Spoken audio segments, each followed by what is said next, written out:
آج ہماری گفتگو کا موضوع ایک ایسا سوال ہے جو ہر باشعور انسان کے ذہن میں کبھی نہ کبھی ضرور ابھرتا ہے۔ وہ سوال کیا ہے؟ جب انسان تنہائی میں ہوتا ہے، آسمان کی وسعتوں کو دیکھتا ہے یا زندگی کی گھما گھمی سے کچھ پل کے لیے رکتا ہے، تو اس کے دل میں یہ خیال ضرور آتا ہے کہ میں کون ہوں، میں کہاں سے آیا ہوں، اور میرے اس دنیا میں آنے کا مقصد کیا ہے۔ اگر ہم کسی عام انسان سے پوچھیں کہ زندگی کا مقصد کیا ہے، تو شاید کوئی کہے گا کہ اچھی تعلیم حاصل کرنا، کوئی کہے گا بڑا گھر بنانا، کوئی کہے گا دولت کمانا، اور کوئی کہے گا کہ اپنی فیملی کو خوش رکھنا۔ لیکن میرے عزیز دوستو، یہ سب تو زندگی کی ضروریات ہیں، زندگی کا مقصد نہیں ہے، زندگی کا ہدف نہیں ہے۔ جیسے ایک مشین بھی کام کرتی ہے، جانور بھی کھاتے پیتے ہیں اور اپنے بچوں کی پرورش کرتے ہیں، تو پھر اشرف المخلوقات ہونے کے ناطے انسان اور ان میں کیا فرق رہ گیا؟ اللہ تبارک و تعالیٰ نے انسان کو اشرف المخلوقات بنایا، تمام مخلوقات میں اشرف و اعلیٰ بنایا، تو دیگر مخلوقات اور اشرف المخلوقات میں کیا فرق ہے؟ جس طرح وہ اپنے کھانے کا انتظام کرتے ہیں، اپنے بچوں کے کھانے کا انتظام کرتے ہیں، اگر ہم بھی یہی کرنے لگے، بے شک آپ کھائیں، کھانے سے کسی نے آپ کو منع نہیں کیا، مگر کھانا پینا، اسی طرح اچھی تعلیم حاصل کرنا وغیرہ وغیرہ، یہ ضروریات میں سے، مقصد میں سے نہیں ہے۔ تو ہمارا مقصد کیا ہے؟ اس عظیم سوال کا جواب نہ تو سائنس دے سکتی ہے اور نہ ہی کوئی فلسفہ دے سکتا ہے۔ اس کا حقیقی جواب ہمیں صرف اسی ذات سے مل سکتا ہے جس نے ہمیں پیدا کیا ہے، جس نے ہمیں عدم سے وجود بخشا ہے، جس نے ہمیں دنیا میں بھیجا ہے۔ وہ کون ہے؟ وہ ہے ہمارا خالق، ہمارا مالک، دونوں جہاں کا رب، رب العالمین، اللہ رب العزت۔ تو اس سوال کا جواب اللہ رب العزت کے پاس ہے، اور اللہ تبارک و تعالیٰ نے اس سوال کا جواب بہت ہی اچھے انداز میں دیا ہے۔ یاد رکھیں، تخلیق کا اصل مقصد اللہ کی بندگی ہے، اللہ کی عبادت ہے۔ اللہ تبارک و تعالیٰ نے قرآن مجید میں ہمارے دنیا میں آنے کا مقصد نہایت واضح اور دو ٹوک الفاظ میں بیان فرما دیا ہے۔ سورۃ الذاریات کی آیت ہے، اللہ تبارک و تعالیٰ نے ارشاد فرمایا، وَمَا خَلَقْتُ الْجِنَّ وَالْإِنسَ إِلَّا لِيَعْبُدُونَ، کہ میں نے جنات اور انسانوں کو صرف اس لیے پیدا کیا ہے کہ وہ میری عبادت کریں۔ تو اللہ تبارک و تعالیٰ نے بتا دیا، ہماری پیدائش کا مقصد بتا دیا۔ ہماری پیدائش، ہماری تخلیق کا مقصد یہ ہے کہ ہم اس دنیا میں آئے ہیں تاکہ ہم اللہ کی عبادت کر کے، اپنے رب کو راضی کر کے اپنی آخرت کو بنا سکیں۔ یہ بنیادی مقصد ہے، اس دنیا میں بھیجے جانے کا مقصد ہے۔ جو آیت میں نے پڑھی ہے، یہ آیت ہماری زندگی کا مکمل خاکہ پیش کرتی ہے، مکمل۔ لیکن یہاں ایک بات سمجھنا بہت ضروری ہے۔ جب ہم لفظ عبادت سنتے ہیں نا، جیسا کہ اس آیت سے ہمیں پتہ چلا کہ اللہ تبارک و تعالیٰ نے ہمیں دنیا میں محض اپنی عبادت کے لیے بھیجا ہے، تو جب ہم لفظ عبادت سنتے ہیں تو ہمارا ذہن صرف نماز، روزہ، حج اور زکوٰۃ تک محدود ہو جاتا ہے۔ یقیناً یہ عبادات کے بنیادی ستون ہیں، یہ نماز پڑھنا، روزہ رکھنا، حج ادا کرنا، زکوٰۃ دینا، یہ یقیناً بنیادی ستون ہے، اس سے کسی کو کوئی انکار نہیں ہے۔ لیکن اسلام میں عبادات کا تصور اس سے کہیں زیادہ وسیع ہے۔ صرف یہی چیزیں عبادت کے قبیل سے نہیں ہیں، دنیاوی چیزوں کو بھی آپ اور ہم عبادت بنا سکتے ہیں۔ عبادت کا اصل مطلب کیا ہے؟ عبادت کا اصل مطلب ہے اپنی پوری زندگی کو اللہ کی مرضی کے تابع کر دینا، یہ ہے عبادت۔ اگر آپ ایک دکاندار ہیں، اگر آپ ایک تاجر ہیں اور اللہ کے ڈر سے ناپ تول میں کمی نہیں کرتے تو آپ کی وہ تجارت بھی عبادت ہے۔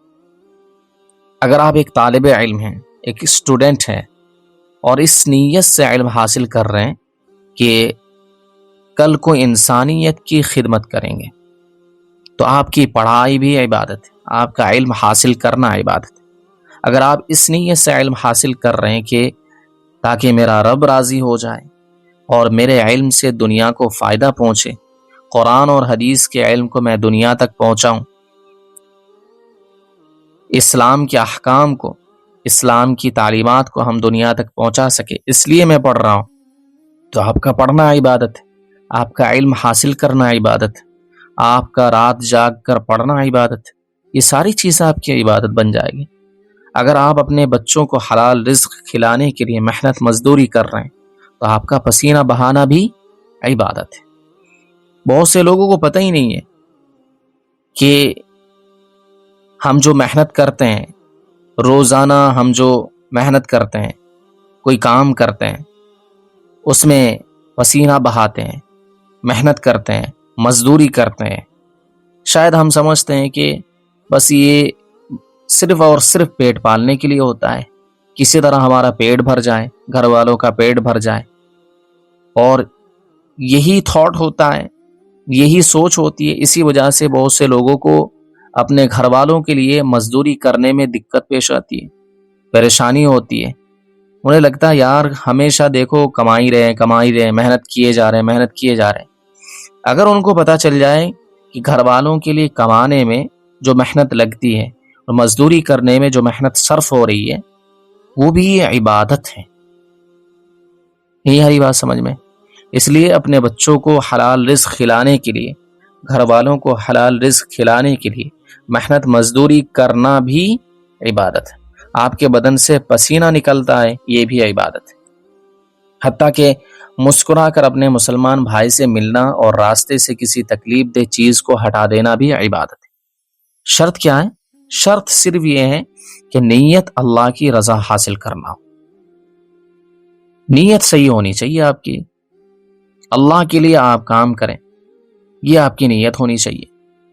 آپ جانتے ہیں حدیث میں آتا ہے، اللہ کے نبی صلی اللہ علیہ وسلم نے ارشاد فرمایا انما الاعمال بالنیات، تمام اعمال کا دار و مدار نیت پر ہے، چاہے وہ دینی اعمال ہو چاہے دنیاوی اعمال ہو۔ نماز میں بھی نیت ضروری ہوتی ہے، روزے میں بھی نیت ضروری ہوتی ہے، ٹھیک ہے نا؟ تو کوئی سا بھی اگر آپ کام کر رہے ہیں تو اس میں اگر آپ کی نیت صحیح ہے، اللہ کو راضی کرنے کی نیت ہے، تو آپ ثواب کے مستحق ہوں گے، آپ کو اجر ملے گا، اللہ بھی راضی ہوگا اور اس عمل پر آپ کو ثواب بھی دیا جائے گا۔ فرض کریں کہ آپ نماز پڑھ رہے ہیں مگر آپ اللہ کو راضی کرنے کے لیے نہیں پڑھ رہے ہیں، بلکہ لوگوں کو دکھانے کے لیے، دکھاوے کے لیے آپ نماز پڑھ رہے ہیں، تو بظاہر ایسا لگ رہا ہے، لوگ تو آپ کو بہت اچھا سمجھیں گے، ماشاءاللہ یہ عبادت گزار بندہ ہے، ہمیشہ نماز پڑھتا ہے، باجماعت نماز پڑھتا ہے، مگر اللہ کی نظر میں آپ کی کوئی ویلیو ہی نہیں ہے، آپ کے اس عمل کا کوئی فائدہ نہیں ہوگا، نہ اس پر ثواب ملے گا، البتہ ثواب تو دور کی بات ہے، آپ کو گناہ ہوگا، گویا کہ اس کے اندر ریاکاری پائی گئی۔ تو اس وجہ سے آپ کا کوئی سا بھی کام ہے آپ اللہ کے لیے کریں، آپ اپنے نظریوں کو بدلیں۔ دنیاوی کام ہے نا، دنیاوی کام بھی انسان کے لیے عبادت کا باعث بن سکتے ہیں اگر اس میں نیت صحیح ہو۔ اگر نیت میں فساد آ جائے تو دینی کام بھی اس میں بھی کوئی ثواب نہیں ہوگا۔ نہیں آ رہی بات سمجھ میں؟ تو اصل میں یاد رکھیے دنیا کے امتحان کا ہے، انسان کو دنیا میں بھیجنے کا دوسرا بڑا مقصد اس کا امتحان لینا بھی ہے۔ پہلا مقصد میں نے اوپر بیان کیا، پہلا مقصد یہ ہے عبادت، یعنی اللہ نے ہمیں دنیا میں عبادت کے لیے بھیجا ہے، اپنی عبادت کے لیے بھیجا ہے، اور دوسرا مقصد امتحان لینا ہے۔ یہ دنیا کوئی مستقل ٹھکانہ نہیں ہے بلکہ ایک امتحانی مرکز ہے۔ ایگزامینیشن ہال ہے۔ اللہ تعالیٰ نے سورۃ الملک میں ارشاد فرمایا ہے الذی خلق الموت والحیاۃ لیبلوکم ایکم احسن عملا، وہ اللہ جس نے موت اور زندگی کو پیدا کیا تاکہ وہ تمہیں آزمائیں، لیبلوکم تاکہ وہ تمہیں آزمائیں، ایکم احسن عملا تم میں سے کون عمل کے لحاظ سے بہتر ہے۔ ذرا غور کریں، اللہ نے یہ نہیں کہا کہ کون زیادہ خوبصورت ہے، کون زیادہ امیر ہے۔ اس آیت کریمہ میں اللہ نے کیا فرمایا؟ توجہ دیں، اللہ نے یہ نہیں کہا کہ کون زیادہ خوبصورت ہے، کون زیادہ مالدار ہے، کس کے پاس سب سے زیادہ دولت ہے، شہرت ہے، یا کس کا عہدہ کتنا بڑا ہے، بلکہ اللہ تبارک و تعالیٰ نے معیار کیا رکھا ہے؟ بڑا خوبصورت معیار رکھا ہے۔ وہ معیار ہے ایکم احسن عملا، کون عمل میں سب سے اچھا ہے۔ جیسے جب ایک طالب علم امتحانی مرکز میں بیٹھتا ہے، امتحان ہال میں بیٹھتا ہے، تو اس کی پوری توجہ صرف اپنے پرچے پر ہوتی ہے، وہ ادھر ادھر کی چیزوں میں دل نہیں لگاتا، کیونکہ وہ جانتا ہے کہ وقت محدود ہے۔ اگر بچہ انتہائی بدتمیز ہے یا اس نے کچھ پڑھا ہی نہیں ہے، ظاہر سی بات ہے ادھر ادھر دیکھے بغیر اس کا کام چل ہی نہیں سکتا، تو وہ ادھر ادھر کی چیزوں میں، لیکن اگر اچھا ہے تو ادھر ادھر نہیں دیکھے گا، کیونکہ وہ جانتا ہے کہ وقت محدود ہے، کم ہے، اور اس کے مستقبل کا فیصلہ اس پرچے کے نتائج پر ہوگا۔ بلکہ اسی طرح یہ زندگی چند سانسوں کی، ٹھیک اسی طرح یہ زندگی چند سانسوں کی مہلت ہے۔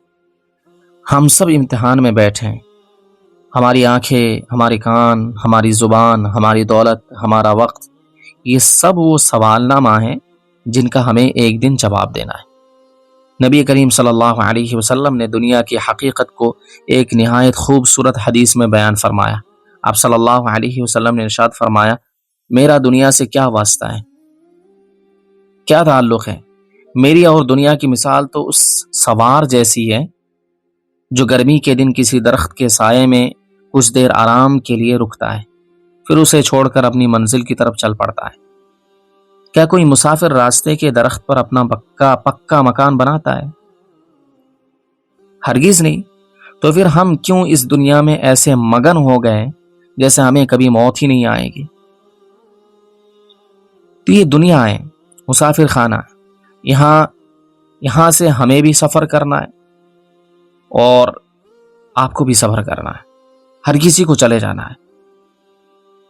تو دوسرا مقصد سمجھ میں آیا آپ کو؟ دوسرا مقصد کیا ہے؟ پہلا مقصد تو عبادت ہے، اور دوسرا مقصد ہے امتحان، کیونکہ یہ دنیا دار الامتحان ہے۔ اب آگے بڑھتے ہیں تیسرے مقصد کی جانب۔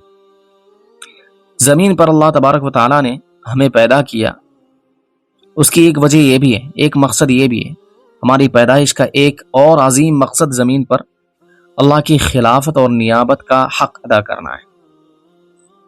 جب اللہ تعالیٰ نے حضرت آدم علیہ السلام کو پیدا کرنے کا ارادہ کیا تو فرشتوں سے فرمایا انی جاعل فی الارض خلیفہ۔ اللہ تعالیٰ نے فرمایا انی جاعل فی الارض خلیفہ، بے شک میں زمین میں ایک نائب بنانے والا۔ پھر اس کے بعد فرشتوں کی طرف سے جواب آیا، پھر اللہ نے جواب میں جو کہا آپ سب جانتے ہیں، پورا ایک واقعہ ہے۔ یہاں ایک بات یاد رکھیں، خلیفہ ہونے کا مطلب کیا ہے؟ اس کا مطلب یہ کہ اللہ نے ہمیں عقل دی ہے، ارادے کا اختیار دیا ہے، اور زمین کی تمام چیزوں کو ہمارے لیے مسخر کر دیا ہے تاکہ ہم اس زمین پر عدل و انصاف قائم کریں، ظلم کو مٹائیں، ظلم کا سدباب کریں، اور اللہ کے احکامات کو پوری دنیا میں نافذ کریں۔ آج ہم حقوق اللہ یعنی نماز، روزے، حج، زکوٰۃ وغیرہ کی تو کچھ نہ کچھ فکر کر لیتے ہیں، لیکن حقوق العباد یعنی بندوں کے حقوق کو بھول جاتے ہیں۔ کسی غریب کی مدد کرنا، یتیم کے سر پر ہاتھ رکھنا، پڑوسی کا خیال رکھنا، اور کسی مظلوم کی آواز بننا، یہ سب زمین پر اللہ کے خلیفہ ہونے کی ذمہ داریاں ہیں۔ یہ سب حقوق العباد کے قبیل سے ہیں۔ اگر ہم یہ نہیں کر رہے ہیں تو ہم اپنے مقصد حیات سے کوسوں دور ہیں۔ ہم میں سے ہر کوئی جانتا ہے کہ ہم مقصد حیات پر کتنا عمل پیرا ہے، کتنا کام انجام دے رہے ہیں، ہم میں سے ہر کوئی جانتا ہے۔ سامعین کرام، ذرا ایک لمحے کے لیے اپنے گریبان میں جھانک کر دیکھیں، کیا ہم واقعی اس مقصد کے لیے جی رہے ہیں جس کے لیے ہمیں بھیجا گیا ہے، جس کے لیے اللہ نے ہمیں پیدا کیا ہے، جس کے لیے اللہ تبارک و تعالیٰ نے ہمیں اشرف المخلوقات بنایا ہے، جس کے لیے اللہ تعالیٰ نے فرمایا کنتم خیر امۃ اخرجت للناس تأمرون بالمعروف وتنہون عن المنکر، کہ تم سب سے بہترین امت ہو۔ کنتم خیر امہ اخرجت للناس، تمہیں نکالا گیا ہے، تمہیں پیدا کیا گیا ہے، تمہیں عدم سے وجود بخشا گیا ہے، للناس لوگوں کے لیے، تأمرون بالمعروف تم لوگوں کو اچھے کاموں کا حکم دو گے، وتنہون عن المنکر اور برے کاموں سے روکو گے، وتؤمنون باللہ اور اللہ پر ایمان رکھو گے۔ تو کیا ہم اس مقصد پر پورا اتر رہے ہیں؟ کیا ہم واقعی اسی مقصد کے لیے جی رہے ہیں جس کے لیے ہمیں اللہ نے بھیجا ہے، اللہ نے ہمیں اشرف المخلوقات بنایا؟ آج ہماری دوڑ کس چیز کے پیچھے ہے؟ صبح سے شام تک صرف اور صرف دنیا کی طلب، پیسہ پیسہ۔ ہم نے اس دنیا کو جو کہ فانی ہے اپنی منزل سمجھ لیا ہے۔ شیطان نے ہمیں دنیا کی رنگینیوں میں ایسا الجھا دیا ہے کہ ہمیں آخرت یاد ہی نہیں رہی، آخرت کی یاد ہی نہیں آتی، نہ قبر کی یاد آتی ہے، نہ آخرت کی یاد آتی ہے۔ ہم اس دنیا میں سپر بیزی ہو گئے، ہمارے پاس فرصت ہی نہیں ہے آخرت کے بارے میں، قبر کے بارے میں سوچنے کے لیے ٹائم ہی نہیں ہے۔ قرآن پاک ہمیں اس دھوکے سے بار بار خبر کرتا ہے، وَمَا الْحَيَاةُ الدُّنْيَا إِلَّا مَتَاعُ الْغُرُورِ، دنیا کی زندگی تو صرف اور صرف دھوکے کا سامان ہے۔ دنیا کی زندگی کیا ہے؟ صرف اور صرف دھوکے کا سامان ہے۔ جب انسان مرتا ہے تو اس کی آنکھوں سے غفلت کا یہ پردہ ہٹ جاتا ہے، مگر موت کے وقت انسان کو ساری چیزیں نظر آنے لگتی ہے، سب کچھ اس کے سامنے ظاہر ہو جاتا ہے۔ اب اس وقت وہ ایمان لاتا ہے، اس وقت اس کے دل میں خواہش ہوتی ہے کہ کاش میں نے پوری زندگی اللہ کی اطاعت میں گزاری ہوتی، کاش میں نے نماز پڑھ لی ہوتی، کاش میں نے روزے رکھ لیے ہوتے، کاش میں نے تراویح پڑھ لی ہوتی۔ یہ موت سے پہلے اسے چونکہ ساری چیزیں نظر آ رہی ہوتی ہے، مگر اس وقت کا نظر آنا کوئی فائدہ نہیں دے گا۔ اس وقت بات سمجھ میں آ جائے اگر، کوئی فائدہ نہیں ہے۔ حضرت علی رضی اللہ عنہ کا ایک مشہور قول ہے کہ لوگ سو رہے ہیں، جب مریں گے تو جب جاگ جائیں گے، لیکن موت کے وقت جاگنے کا کوئی فائدہ نہیں ہوگا، وہاں پچھتاوے کے سوا کچھ ہاتھ نہیں آئے گا۔ انسان کہے گا کہ کاش میں نے اس دن کے لیے کچھ آگے بھیجا ہوتا۔ میرے بھائیوں، تو پھر ہمیں کیا کرنا چاہیے؟ میرے عزیز بھائیوں، اس سے پہلے کہ ہماری مہلت عمل ختم ہو جائے اور موت کا فرشتہ ہمارے سامنے آ کھڑا ہو، ہمیں اپنی زندگی کا رخ موڑنا ہوگا، ہمیں اپنے جینے کا مقصد دوبارہ متعین کرنا ہوگا۔ اس کے لیے ہمیں چند باتوں پر آج ہی سے عمل کرنا ہوگا۔ نمبر 1، اپنا محاسبہ۔ روزانہ رات کو سونے سے پہلے چند منٹ نکالیں اور سوچیں کہ آج کا دن میں نے جس طرح گزارا، کیا وہ میرے اللہ کو پسند آیا؟ کیا میں آج اپنے مقصد حیات کے قریب ہوا یا اس سے دور چلا گیا؟ روزانہ ایک ٹائم نکالیا کریں، 5 منٹ کا وقت، صرف سوچیں آج میں نے اس دن کو کس طرح گزارا، نیکیوں میں گزارا، اچھے کام میں گزارا، اچھے اخلاق کے ساتھ میں پیش آیا، گھر والوں کے ساتھ میرا کیسا رویہ تھا، باہر والوں کے ساتھ میرا کیسا رویہ رہا ہے۔ یہ ساری چیزیں آپ سوچیں اور ان تمام چیزوں کو نوٹ کرتے جائیں۔ اگر آپ نے اچھا کام کیا ہے تو آپ پڑھیں الحمدللہ، اور اگر آپ سے کوئی برا کام ہو گیا ہے، بد اخلاقی ہو گئی ہے، کوئی گناہ ہو گیا ہے، بدتمیزی ہو گئی ہے، تو ان تمام چیزوں پر آپ استغفر اللہ پڑھیں اور یہ عہد کریں کہ جو چیزیں آج ہوئی ہے دوبارہ نہیں ہوگی. انشاءاللہ اللہ کی ذات سے امید ہے آپ کو اتنا فائدہ ہوگا کہ آپ سوچ نہیں سکتے. آہستہ آہستہ آپ کی غلط عادتیں چھٹ جائیں گی، بری عادتیں چھٹ جائیں گی. آپ جب کاؤنٹ کر رہے ہوں گے نا کہ یار میں نے آج سٹا مارا ہے، آج میں نے سگریٹ نوشی کی ہے، آج میں نے شراب پیا ہے، تو ان تمام چیزوں سے بار بار جب آپ روزانہ استغفار کریں گے، ایک دن وہ آئے گا کہ آپ کو استقامت حاصل ہو جائے گی. آپ ان تمام چیزوں کو چھوڑ دیں گے. آپ کو لگے گا یار آج ہی میں نے توبہ کی اور اگلے دن میں نے پھر سے شروع کر دیا. جب یہ چیزیں کنٹینیو آپ کرتے جائیں گے، استغفار بھی ہو رہا ہے، آپ کو شرم بھی محسوس ہوگی اور اللہ آپ کو اچھے کاموں پر جما دے گا. آپ کے پیر مضبوط ہو جائیں گے، آپ کو صبر عطا کر دیا جائے گا، آپ کو اچھے کام کی توفیق حاصل ہو جائے گی اللہ کی طرف سے. مگر شرط کیا ہے کہ روزانہ آپ کو اپنا محاسبہ کرنا ہے. نمبر 2، فرائض کی پابندی کرنی ہے. سب سے پہلے اللہ کے فرض کیے گئے احکامات، خاص طور پر 5 وقت کی نماز کی پابندی کرنی ہے. یاد رکھیں نماز انسان کو اس کے مقصد سے جڑے رکھتی ہے اور دن میں 5 بار یاد دلاتی ہے کہ اسے کس کے سامنے جھکنا ہے، اس کا اصل مقصد کیا ہے، یہ نماز یاد دلا دیتی ہے.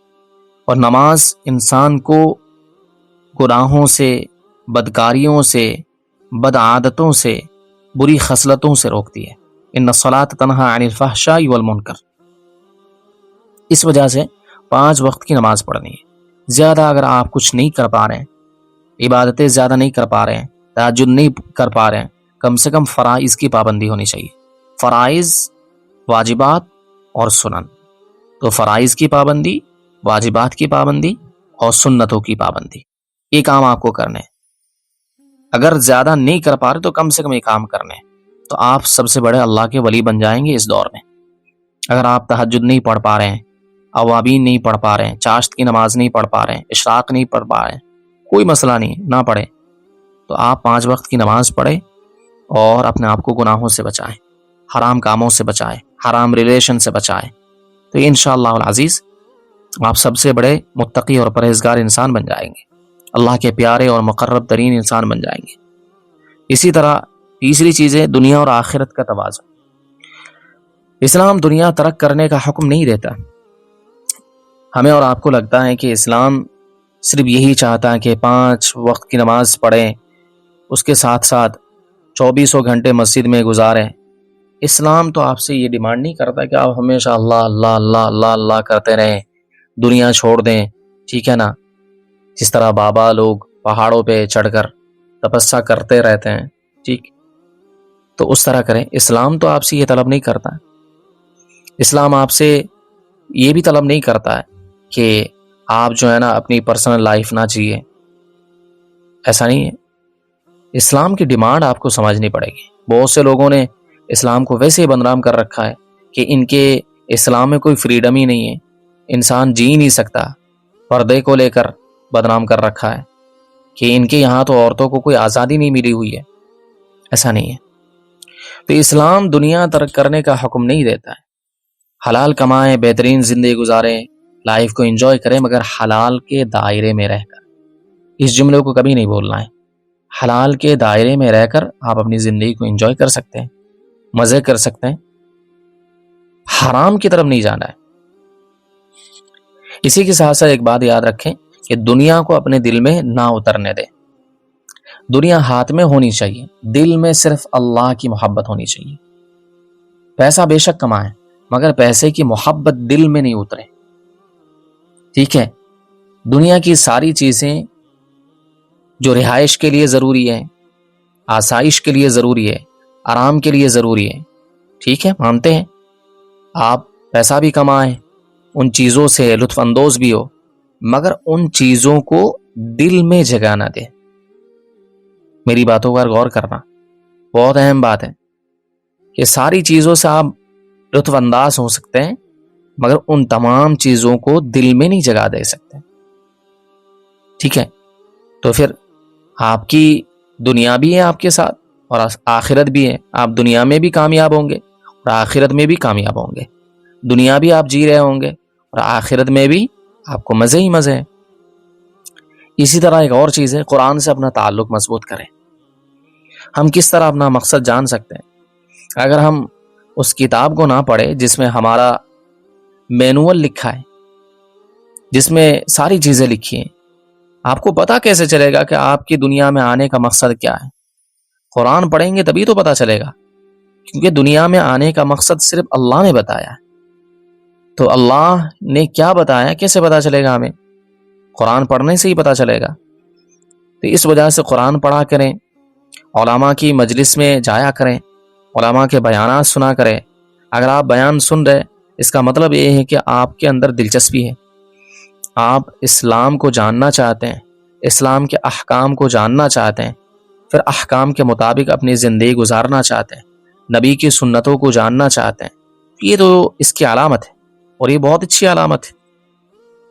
یہ آپ کے ایمان کی دلیل ہے کہ آپ دینی بیانات سنتے ہیں. جہاں آپ ابھی دینی بیانات سن رہے ہیں، ایک اچھی باتیں دین کی، اللہ اور اللہ کے رسول کی باتیں سن رہے ہیں، وہاں آپ کے علاوہ بہت سے لوگ ہیں جو ابھی کوئی مووی دیکھ رہا ہے نا، کوئی کچھ کر رہا ہے. اگر آپ کو اللہ نے بیان سننے کی توفیق دی ہے تو یہ اچھی بات ہے، اللہ کا شکر ادا کرنا چاہیے. ہاں، تو میں کہہ رہا تھا کہ قرآن سے ہمیں اپنا تعلق مضبوط کرنا ہوگا، کیونکہ قرآن ہی کے ذریعے سے ہمیں پتا چلے گا ہماری زندگی کا مقصد کیا ہے، ہمیں اللہ تبارک و تعالیٰ نے کس لیے بھیجا ہے، اور ہمیں کیا کام کرنے چاہیے، پورا دن ہم کس طرح گزارے، ہمارے دن کا شیڈیول کیا ہونا چاہیے. یہ ساری چیزیں ہمیں کیسے پتا چلے گا؟ قرآن کے ذریعے سے پتا چلے گا. اس وجہ سے قرآن پڑھیں، روزانہ پڑھیں، ترجمہ کے ساتھ پڑھیں اور تفہیم کے ساتھ پڑھیں، اور اس پڑھنے کی عادت بنائیں. میرے بھائیوں، یہ زندگی برف کی طرح پگھل رہی ہے، سانسوں کی مالا کسی بھی وقت ٹوٹ سکتی ہے. خوش قسمت وہ انسان ہے جو وقت رہتے اپنے خالق کو پہچان لے اور اپنی زندگی کو اللہ کی رضا کے سانچے میں ڈھال لے.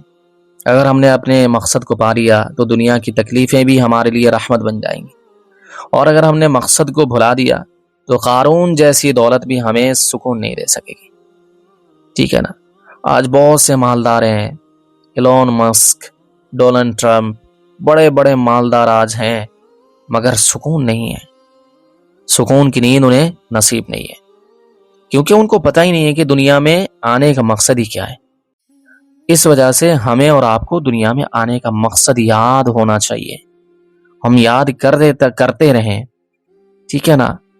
جب آپ یاد کریں گے، بار بار یاد کریں گے، آپ کو عمل کرنے کا آپ کے اندر شوق پیدا ہوگا، اعمال میں آپ کو دلچسپی ہوگی. ٹھیک ہے نا؟ مزہ آئے گا، نماز پڑھنے میں مزہ آئے گا، روزہ رکھنے میں مزہ آئے گا. تو آئیے مل کر اللہ کے حضور سچے دل سے دعا کریں کہ اے ہمارے پروردگار، ہمیں اس مقصد کو سمجھنے اور اس پر عمل کرنے کی توفیق عطا فرما، جس کے لیے تو نے ہمیں پیدا کیا ہے، جس کے لیے تو نے ہمیں دنیا میں بھیجا ہے. یا اللہ، ہماری غفلتوں کو معاف فرما، ہمیں دنیا کی محبت اور دھوکے سے بچا کر اپنی اور اپنے پیارے حبیب صلی اللہ علیہ وسلم کی سچی محبت عطا فرما. ہمارا جینا اور مرنا صرف اور صرف تیرے لیے ہو. خاتمہ بالخیر نصیب فرما، ایمان کے ساتھ موت نصیب فرما، اور قیامت کے دن ہمیں اپنے نیک اور کامیاب بندوں کی صف میں کھڑا فرما. آمین یا رب العالمین. اللہ تعالی ہمیں ان باتوں پر عمل کرنے کی توفیق نصیب فرمائے. سب سے پہلے مجھے، پھر آپ حضرات کو عمل کرنے کی توفیق نصیب فرمائے.